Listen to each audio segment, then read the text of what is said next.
Welcome to Gospel Tangents, the best source for Mormon history, science, and theology. I'm Rick Bennett. I'm excited to continue our conversation with Dr. Thomas Wayment. This time we're going to talk a lot about the Apostle Paul. Did he invent Christianity, as some say? Are there mistranslations in the Bible, as well as the Joseph Smith translation on the Apostle Paul? So we're going to talk more about this in our next conversation. You won't want to miss it. Check it out. Since you mentioned Paul, I wanted to go there anyway for a couple reasons.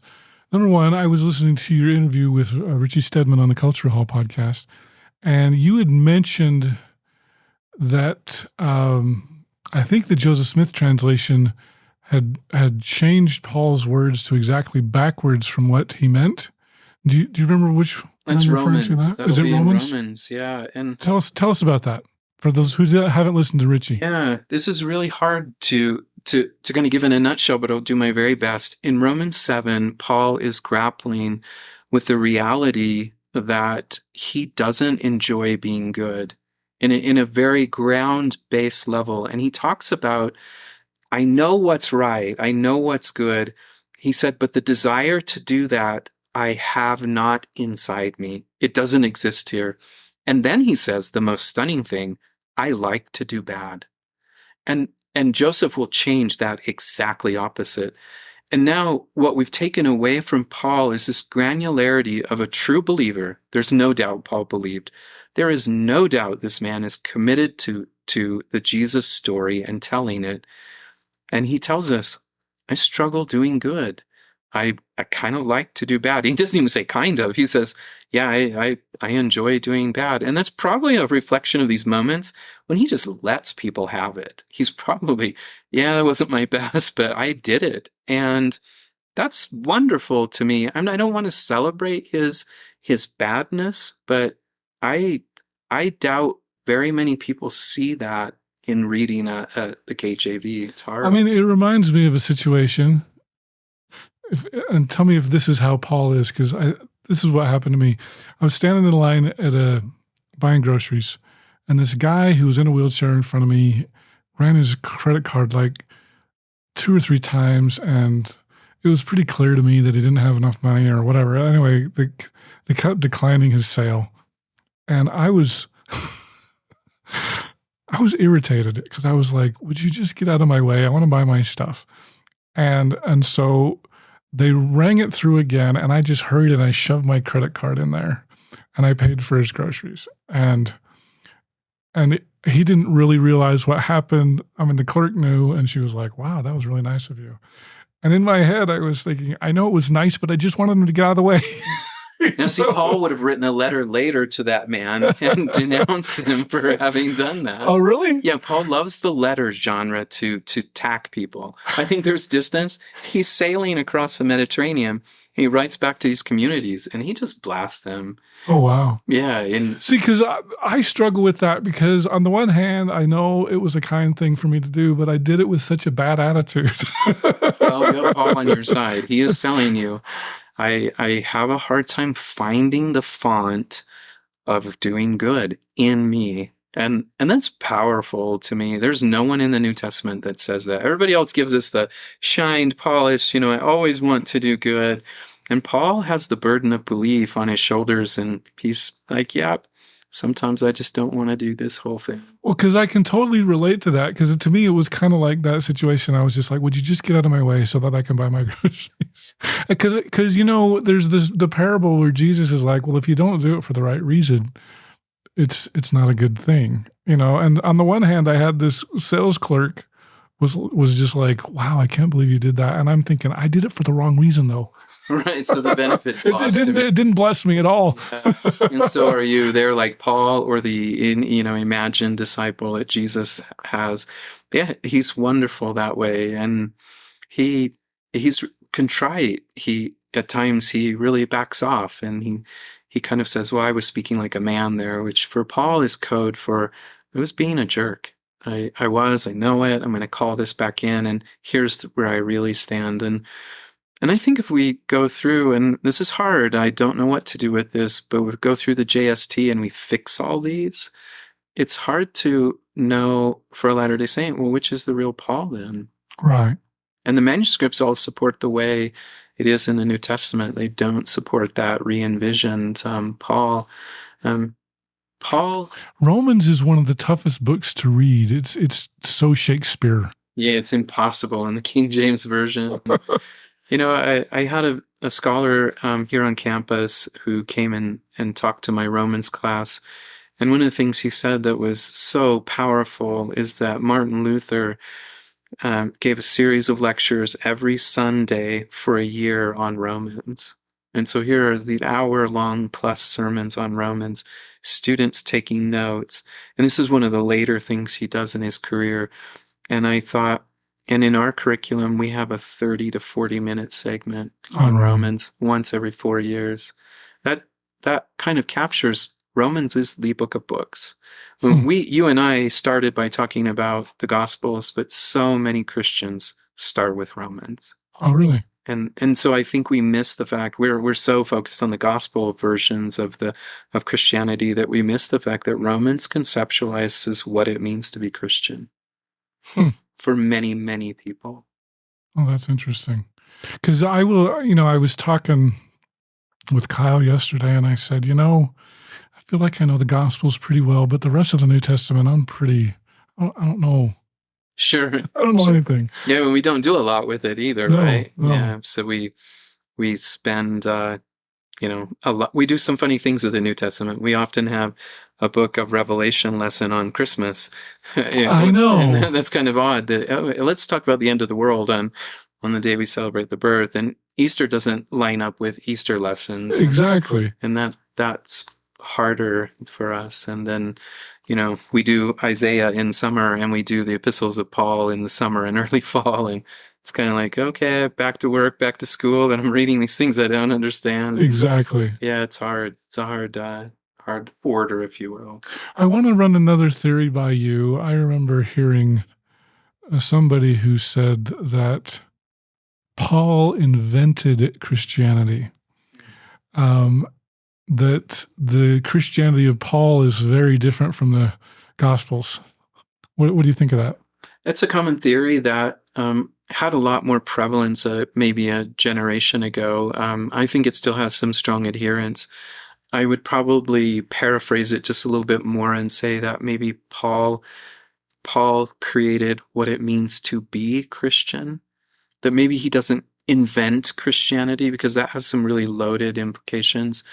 But Paul shows us what it means to grapple with the Jesus story on the ground every day, and it be hard and difficult and oppositional and things like that. And so, a sense, I think we should all be comfortable in some level.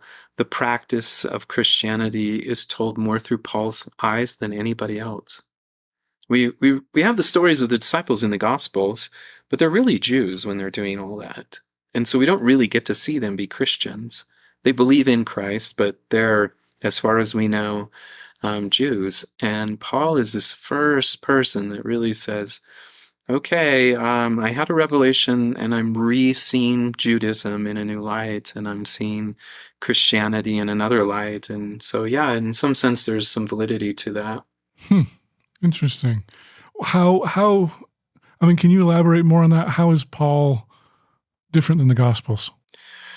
When we say different than the Gospels, that's interesting. He also doesn't have an empty tomb as the central point of the story. So when you think about what the Gospels are doing, there's a bit of a crescendo approach that this book is working towards the empty tomb and the triumphant moment of the resurrection. Paul is not. Paul is looking at, if we're looking at Corinthians, and he tells the Christ story, it's very short. And so he recognizes celebration of the Eucharist or sacrament is a key moment in the Jesus story. He doesn't see the miracles as informing his story, but he sees the suffering. And so Paul in Romans, and then also in Philippians, which are written at a near time together, he starts to realize that the thing about Jesus is maybe not all of these teachings that I analyze my life by, but that my sufferings have helped me conform myself to Jesus who suffered. And so there's a kind of shared or participatory notion in the Pauline story that's very different than the Gospels. And so that would be one way, a person believing and asking about the text, how they might engage it differently. But yeah, they are inherently different. If you think about, what Mark, Matthew, Luke, John are doing, they're trying to get the sayings out there. Matthew has a great sermons approach. Here are the 5 great sermons. This is the way the life was structured. John has the signs. You see the signs and you come to believe it. And there's that approach that sayings mattered. And in some way, it almost undercuts the empty tomb story. Is it the sayings of Jesus that made him the Messiah, or is it the empty tomb? And you can say it in another way. Nothing else matters without the empty tomb. And so the sayings are kind of additional. Paul doesn't see it that way. Damascus matters a lot to him. His own trying to see the world through the way he has understood Jesus spiritually matters to him. He'll talk about in Corinthians, this is what the Lord would say here.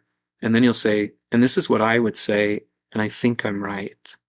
And that's really, what does it mean to be Christian? That's what it means there. Interesting.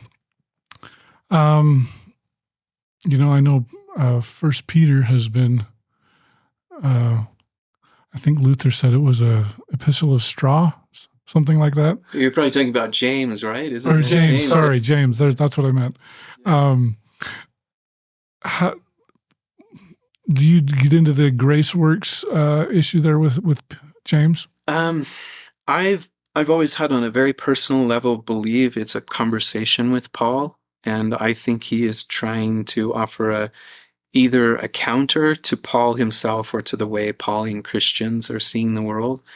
And I think it's a subtle rebuke. I've never been in print on that, and I don't think that I will, but to me, I've seen people try to read it and say James is really in agreement kind of with Paul. I just don't see it. I see Paul as saying, effectively that the Christian accepts Jesus into his or her heart and lives a life in light of that. And so works are integrated into that process. And I almost see James as saying that works are what define you, that is the Christian. And I think that's a counter to Paul. I think he's worried a bit. So, because, I know that especially evangelicals are all about grace. And so James is a response to the Pauline overemphasizing of grace. Yeah, Paul uses charis, that's the word, quite a bit. This idea of something being given freely to you. Charis can mean thanks. It has the sense of gratitude built into it, and a kind of granular feature of something given freely, openly, and that grace is the way it's characterized by them is often a good way that it appears in the Pauline corpus. It doesn't really appear that way in James, nor the Gospels, really, for that matter. It's not really a prevalent feature of the Gospels. Okay. Philemon is one of the smallest books in the New Testament, and I can remember somewhere it was a podcast or something where I'd heard that he was a slave, right? Sure, yeah. And that Paul was counseling him to go back to his slave master. Yeah. And yeah. In post-slavery America, we would view that as quite a big problem, right? That Paul would actually counsel. Do you deal with that? Any commentaries on that with Philemon? Yeah. The way I restructure the letter, and there's some other ideas out there, but the way I restructure it is it does appear that Paul has known both the owner of this slave and the slave himself, and so he has a relation with both. The language of the epistle is light. It's a little bit jokey. It's a little bit, if you will, kind of tongue-in-cheek a bit, and so we need to kind of say, what is Paul doing? He's doing something that by modern sensibilities, it should be a boundary, right? Right. We would not cross that. And We would support the slave running away, basically. Yeah, and I want to fully be on that side. What are we doing with Paul? Well, we're realizing he's a Roman, and he grows up probably himself in slavery. He bears what looks like a slave name. He has the single name, and he has Paulus as his name, which means the runty guy. And he there are theories that this is a Roman name, but he doesn't have a double name. And so he has that single name, looks like he is indeed himself from that. So he potentially would be aware of what he was doing to this person. So yeah, it's problematic. I don't want to cut at Paul any slack. If that's indeed the way that historically moment transpired, I think we should say, no, that's a pretty poor idea. But we do have that in Timothy too, right? I mean, this idea of how slaves should perform in the household, and it's very much a vertical structure, and the author of those epistles also endorses that. I mean, I'm sure pre-Civil War America, the slave owners in the South were like, hey, look at Timothy, look at Paul, or Philemon, I guess. And we just, I don't know, especially with race that we have, do you see any parallels with our current problems with the New Testament? I do. I do think that the New Testament has led us to believe that the ethics of the first century should be ours, and that we're not comfortable criticizing it. I know that it's a hard space for many people to say, but I think we ought to say, no, the New Testament is something that is subject to correction. We should not endorse this view of slavery or even the kind of vertical views of women that are presented in some of the Pauline epistles. They are to be silent in church. Yeah, and I would never in my Sunday school raise my hand and say, Paul's wrong here. That's not a space I want to be in. But as a community, I think we need to come together with united voice to say we stand apart from that. We don't support that, and there'll be things, I think, in our generation that future generations will say, no, that was not right, and I hope they'll call us out and be brave enough to do that and say that. I'm glad you mentioned that. It brought up another question. Junia versus Junius. Yeah, I don't really have much to offer there. I hear I'm familiar with the debates. But for readers, because some of my readers or listeners might not be familiar with the debate. Well, tell me where you're coming from on this first. Tell me what you know. And I'm trying to remember, because I don't remember my names very well. One is a male name and one is a female name. Right. Which one's which? Junia will be the female name and Junius will be the male name. Okay, so the debate is Junia was the female, that it was originally Junia.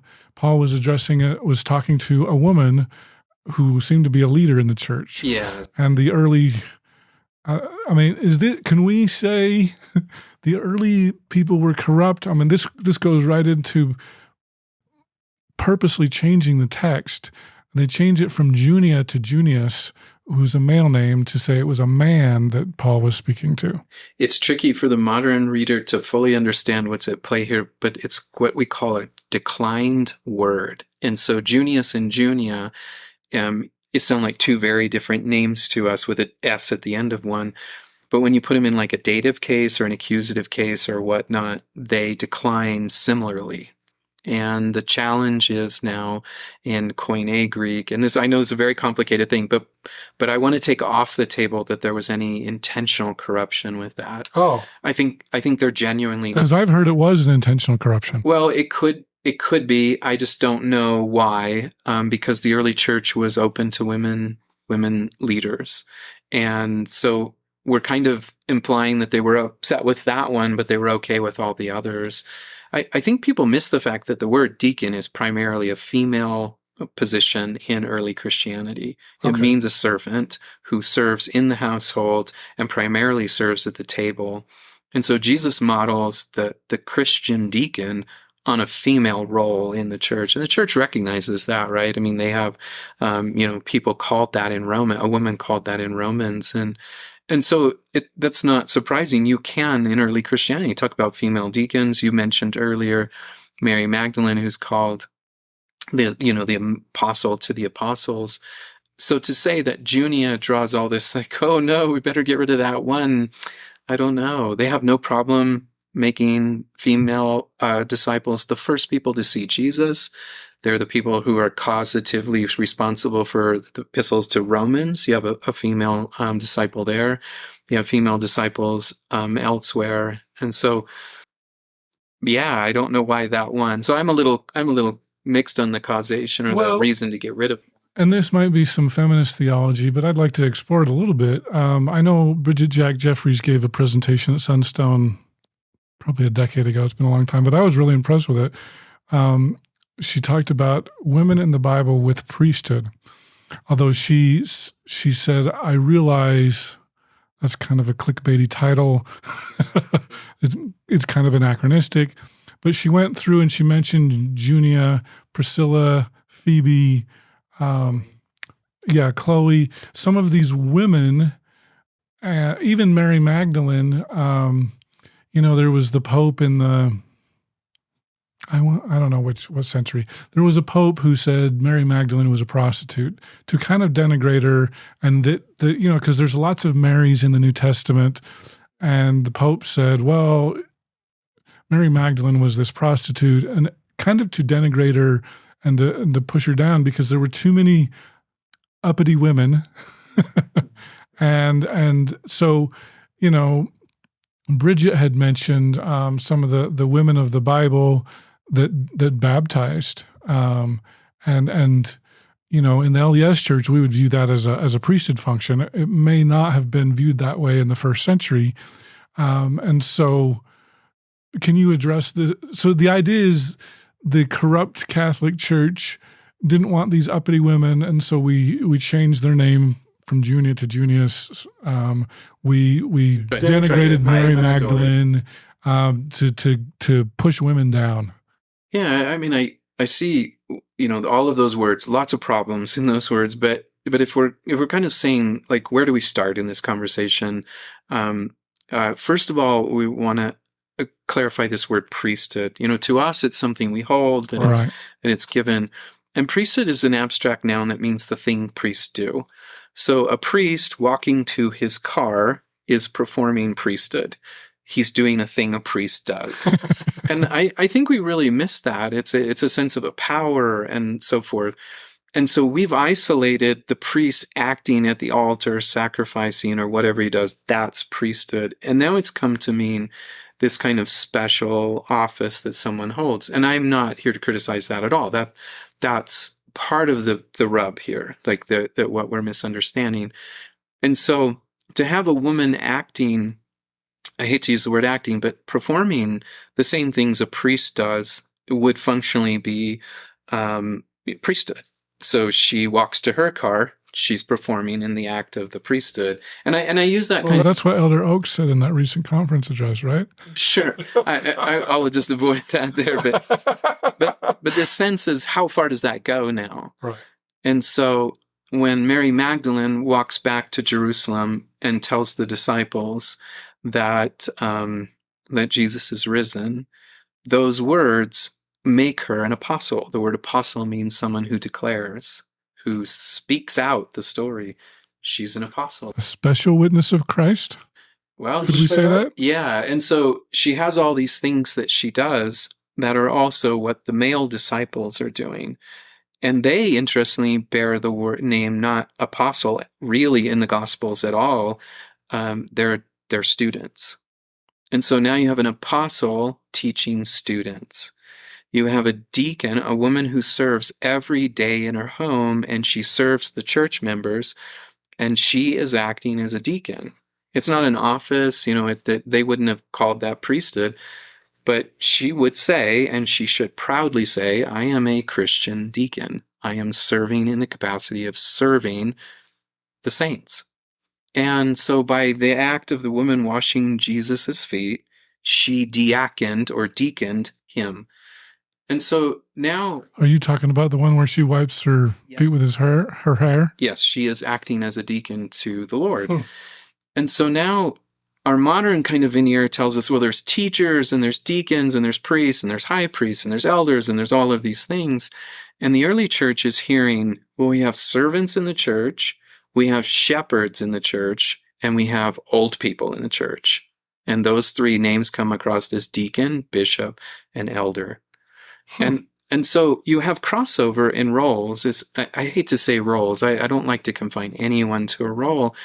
But we have crossover. Women are doing all those things. You have elder women, wise women. Paul says you have women prophets. So now there's a blurring. Right. And you have people who are insightful as women like Chloe, who have written to Paul and said, there's a lot of problems in Corinth. You probably ought to come back. The minute she wrote that, she's acting in the office of shepherd. And so to say, oh my gosh, we're suppressing all these things and to use these problematic categories that women got too uppity, using your words and not mine, I don't quite see that. If the restoration is going to engage this question, there's a lot to learn from it. If we're going to, as a people, say, well, what'd that mean for us today? And it shows a lot more, if you will, horizontal structure to early Christianity. And there is some vertical, but a lot of horizontal. I think that's what the Jesus tradition does better than anything else. It flattens vertical structures. It says that the poor and the haughty can work side by side, and the proud and the meek can come together. And men and women, rather than being this kind of verticalness, can come together. And Jesus, who's God, can descend below all. And I think the Jesus story flattens all of this vertical stuff that we love and says, no, you're all my people. And so I think there's a lot to learn there. But yeah, that's a complex story. But I'm not, it sells books, right? Suppression, hiding, taking away, changing names. Maybe, but... well, the other thing is, a lot of times you would see murals of ancient Christian stories, and women's eyes would be blotted out, basically. Like they were defacing their face, essentially. Like further action that we're trying to denigrate women or that sort of a thing. So you don't agree with that narrative? If we're talking the earliest generations of Christians, no. I don't think there's a movement to suppress women. If anything, Mark could end his story with Mary Magdalene. He didn't need to say, well, and then Peter came and had a witness and became a special witness of Christ. That option was available to him. He ended with her. So, okay, but what about the first centuries after say, 100 to 400 or even later? Well, unfortunately, and this is me, pop culture, but I think all communities regulate their borders, and they create borders and they define borders. And one of the first casualties of that creation is the regulation of women in the community. And sure, I think Christianity undergoes that, but my understanding is this is an effort to define who we are. You mentioned earlier Gnostics. There's these groups that have different views about Jesus. Well, we better put up some boundaries. And now in our boundary, we dress this way. That's one of the earliest conversations. What do we wear? Second and third and fourth will involve women. It will involve food. It will involve all these interesting conversations to say, let's draw some boundaries. And it's an unfortunate part of life. But it seems to me that the New Testament's pretty egalitarian with that in this conversation. Okay. And then as far as the famous scripture, women should be silent in church, it seems like there are some people who question whether that was really Paul or a disciple of Paul who wrote that. Sure, 1 Corinthians 7. Okay. I don't know. I have a little bit different take on it, and maybe I'm out on a limb here, so everybody just, dismiss this, but I mentioned earlier that Paul has this part of him that's not as pleasant. It's frustrating. And what folks miss in that 1 Corinthians 7 passage is there's a question about prophets in the church and women speaking. And the question is he putting something down that rivals his own prophetic presence in the community? Let's flatten this let's fix this. You're mentioning earlier, are we going to have to regulate it? And the regulation of that may be in part with Paul's idea that this leads to chaos, that this rivals me, that this challenges my authority. And one thing we never point out, we don't know what those folks said. So when we talk about it, it's very misogynistic. I don't want to let him off the hook there. But the question is, what were they claiming? You'll remember the phrase, no one can say Jesus Christ is accursed, but by the Spirit of God from the but they can't say that with the Spirit of God, rather. That comes from the Johannine story. And one thing about that is that looks like some Christians believed they could claim that Jesus is cursed. And the author says, no, you can't do that. And so when we think about what's happening in the Paul community, what's being said, and Paul with his sometimes over-exuberant self might have suppressed something that he thought was challenging him. Very good. What else is in your New Testament? Anything else? Well, the New Testament's in there. No, there's, if we're thinking, why do you want to read this? One story I saw, I was asked to speak to a group of saints, and if the Bird family's out there and listening, this was their family. And it was one of the most interesting things I ever saw. And I hope if people ask, why do you do this? And there's a sense that I wanted to fix and regulate. And I didn't really want to do that, but I wanted to see this experience. They had a family scripture night, and it was happened pretty late in the evening. I think it was about 10 o'clock. And they had a big round, sofa right in the middle of their family room. And the mom or the dad called upstairs, boys, come down for scripture study. And I know what my family would have looked like, but these boys come running down. And what I hadn't noticed is there were different translations of the Bible on this kind of sofa thing. And they functionally dove for their favorite Bible. And there was a bit of sadness for this kid that got stuck with the KJV. And it was like, oh, why do I have to have this Bible? Yeah, and it's not that I want to tell it for the denigration of the Bible, of the KJV, but the Bible can be exciting. I think we forget, just in the same way that literature can be exciting. This tells a story of a people trying to know God, and I hope it comes alive for people, that it can be a conversation again. And I think that's what's so powerful about the JST is I think he views Bible as a conversation. And while it's not always supported by manuscript, he thought it's something you can go in and say, what about that? I see it a different way. And now it's fixed. We closed it. We printed in leather. And you really can't mess with a book written or published in leather, right? It's hard to write on that. You've paid good money for it. And now I hope we can bring the Bible back to what it was. People being people while believing. And so, I hope that can come across. And why did I do this? What was my intent? One thing that almost very few people have ever known about it, this was always about me. This was always me doing this behind the scenes for me. I had come to believe. It may have been for you, but it's sure good for me. Well, thanks. But I know this will be strong, and some of you might not like to digest this, but I came to believe that the King James was a train wreck. And I'm doing this behind the scenes for me to say, can I engage this text again? Because it clearly have the ability to read it in Greek. And now, what does it mean to me? And so I'm doing all of this for years on my own with no intent of making it public.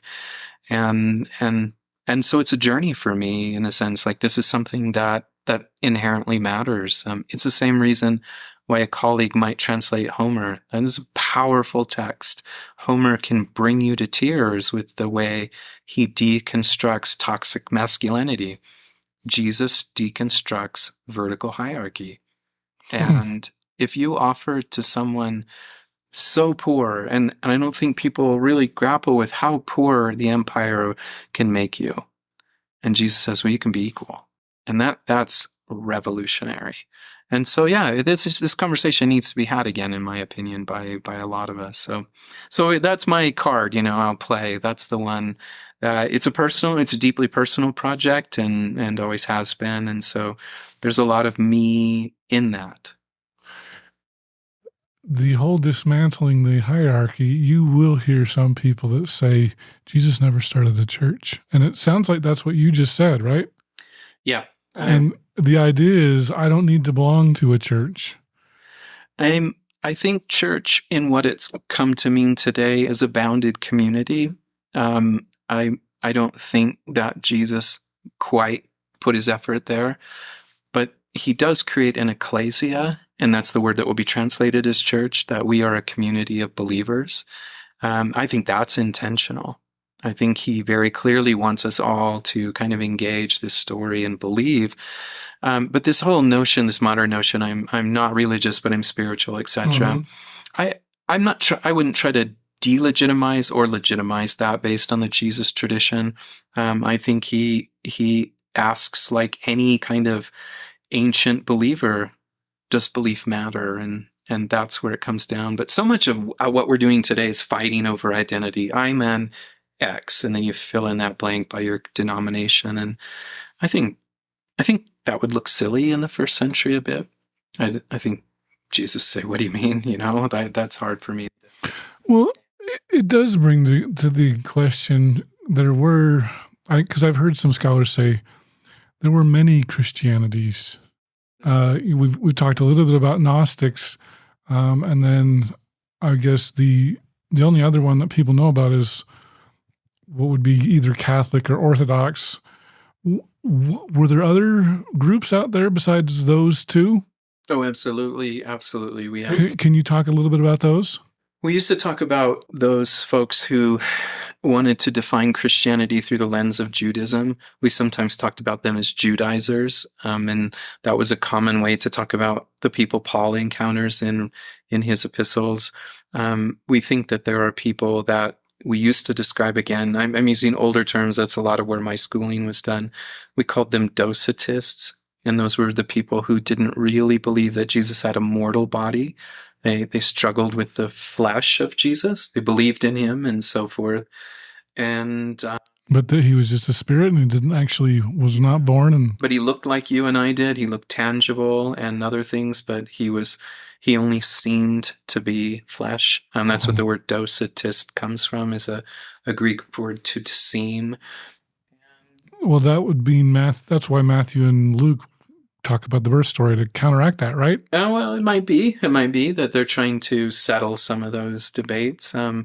Clearly, Paul encounters a variety of Christians who still believe in the Jesus story, but still think it's okay to sue a Christian. So there's even that level that you can have someone in the community who can be a prophet outside of the Pauline hierarchy. And so there's a variety of early Christians. And when we get to the 2nd and 3rd century, this kind of granular beginning, 4 or 5 groups, becomes a kind of flowering of expression, all united around the Jesus story.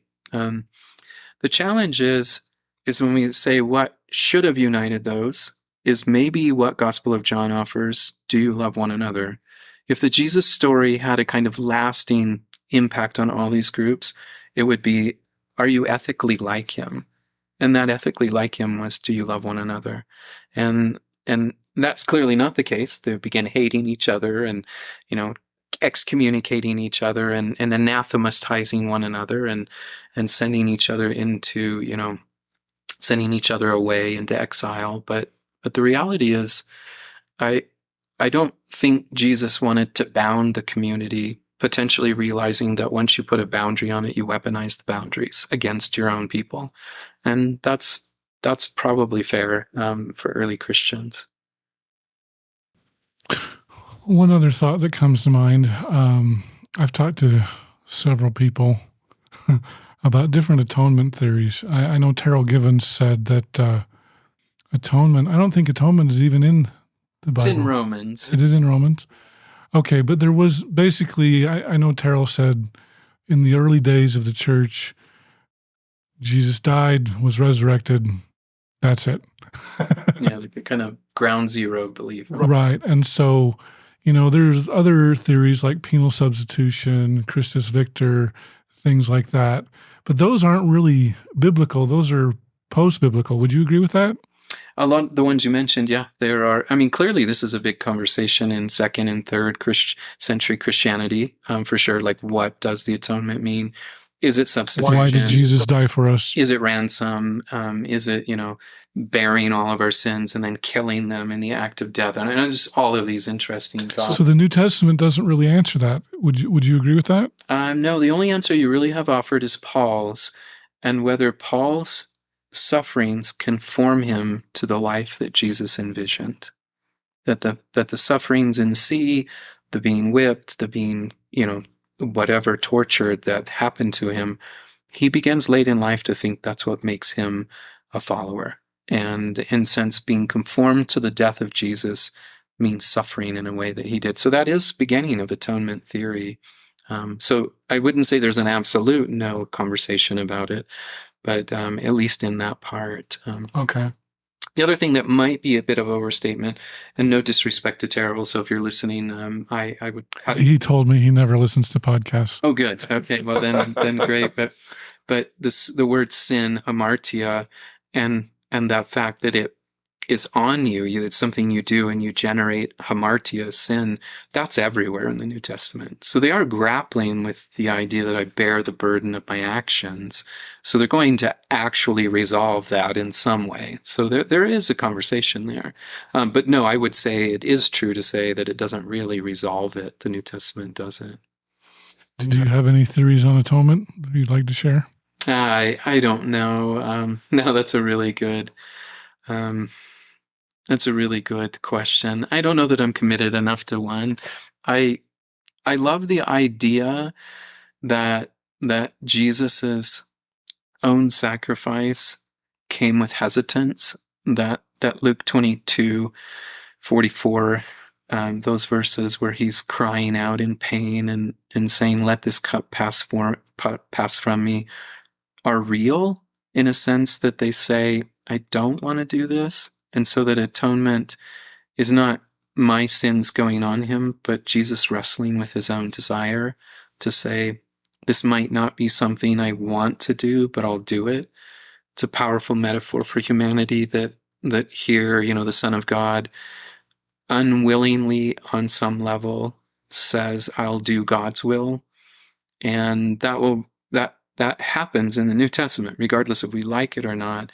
And that helps me kind of navigate the space when I don't really sometimes like doing things that are good, or that might be perceived as good. And so atonement can be a much more personal grappling with the human plight. Okay. I'm a little less cosmic, if that's a different way to say it. But yeah, I kind of bounce around here, and I'm not a big adherent to any kind of singular theory myself. Do you like penal substitution? Not a lot. Me neither. Yeah, not a lot. Yeah. Are there any others that you like? Christus Victor, Ransom? I'm trying to remember what the other ones are. Yeah, I mean, I'm aware, but I just don't see the writers of the New Testament seeing that in the story. I see the gospel, or sorry, not the gospel, but the book of Revelation dealing with an enormous Jesus. He's grown in size, he's grown in power, he's grown in elegance, and that has some victor qualities to it. He's this person that transcends the human experience, so he can stomp on anything. He can, if you will, overpower anything. And so there's a sense of the hero Jesus, the powerful victor. So I see that there, but I also simultaneously struggle with the book of Revelation. I'm not a very apocalyptic person. I don't love thinking about that category, and so that's likely not going to be my favorite metaphor for it. Since you mentioned Revelation, is that a prophecy, or did that happen in the days of Nero? I've heard that. Well, right, and yeah, that I am well aware of Doctrine and Covenants 77, which interprets it in modern terms, but I think that the author's speaking about his own day. Whether it can be applied into another time that's probably the question the Doctrine and Covenants is grappling with. But I think he's talking about his people in his day that are going to happen. then. I think that's what he's pretty clear about in the opening chapters. This is what's coming. These are the impending signs and so forth. So, and I Revelation is my least favorite book in the Bible. I need to read yours. Is yours easier to understand? It's a hard book. The Greek is really bad in it, and bad meaning poor grammar, or what do you mean? Really poor grammar and dangling modifiers, and that's inherent in the Greek. So it's a hard book to understand. Yeah, the author's not that gifted with Greek, at least if we compare him to, say, the author of Hebrews, who's very good with Greek. Okay. Yeah. Every time I'm like, I'm going to wrap up, and then you say one more thing, and then I'm like, oh, I got to ask about that. John Hamer had just recently said that in Hebrews, it talks about the Melchizedek priesthood, and John said that it was that Joseph misinterpreted Melchizedek and Aaronic priesthood, and that it was like, oh, well, we'll name it after that. Would you agree with that or not? I would have to go back and look at that one. That one's I really want to dodge. That's what I would have to go back and kind of know what was being said there. But yeah, he does have a significant Joseph Smith translation about that and so forth. But yeah, I don't know. Okay. All right. Anything else we should share? I don't think so. Thanks for having me on. This is you're working on the Old Testament? Not right now. No. Right now, I need to twist your arm harder, I can tell. I know I'm working on some papyri and some other projects that are interesting to me, but yeah. Do you work on the martyrs very much? No, not so much. No. Those texts are pretty well documented and things. I work on usually things that aren't published and that. Okay. All right. Well, Dr. Thomas Wayment, I really appreciate you for being here on Gospel Tangents. Thanks a lot. Thank you. Thanks for having me. I hope you enjoyed our conversation with Dr. Thomas Wayment. Tom, thank you for sitting down with me and indulging all my New Testament questions. If you haven't purchased his second edition from Culford Books, go out and get it because it's fantastic. In our next conversation, we're going to turn to the Book of Mormon and a brand new Book of Mormon geography theory I had never heard of until just a few months ago.